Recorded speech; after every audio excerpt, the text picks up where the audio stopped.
नयाँ वर्ष 2082 को अवसरमा स्वदेश तथा विदेशमा रहनुभएका सम्पूर्ण नेपाली जनसमुदायमा सुस्वास्थ्य, दीर्घायु र समृद्धिको हार्दिक शुभकामना व्यक्त गर्दछु। यस ऐतिहासिक अवसरमा सङ्घीय लोकतान्त्रिक गणतन्त्रको पक्षमा विश्वास र प्रतिबद्धता व्यक्त गर्ने सम्पूर्ण नेपाली जनताप्रति हार्दिक आभार प्रकट गर्न चाहन्छु। आदरणीय जनसमुदाय, 2082 साल नयाँ चुनौती र अवसरहरू लिएर हाम्रो सामु उपस्थित भएको छ। जनताको अधिकारलाई ऐतिहासिक रूपमा सुनिश्चित गरेको हाम्रो संविधानको पूर्ण कार्यान्वयन नहुँदा लोकतान्त्रिक प्रणालीप्रति नै कतिपयले प्रश्न उठाउन खोज्दैछन्।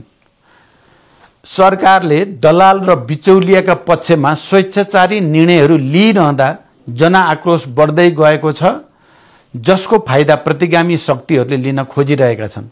त्यसैले सरकारका जनविरोधी क्रियाकलाप र प्रतिगामी षड्यन्त्र विरुद्ध संयुक्त प्रतिरोध गर्नु आजको आवश्यकता बनेको छ।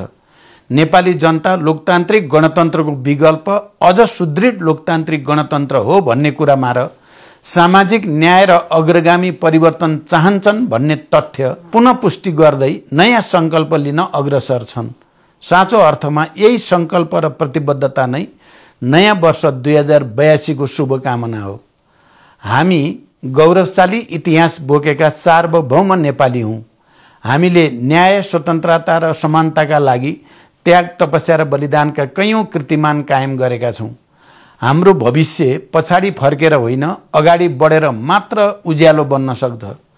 त्यसैले देशको समृद्धि र उज्जवल भविष्यका लागि दृढतापूर्वक आफ्ना पाइलाहरू अगाडि बढाउँ। आत्मनिर्भर अर्थतन्त्रको विकास मार्फत रोजगारी सृष्टि गरौँ।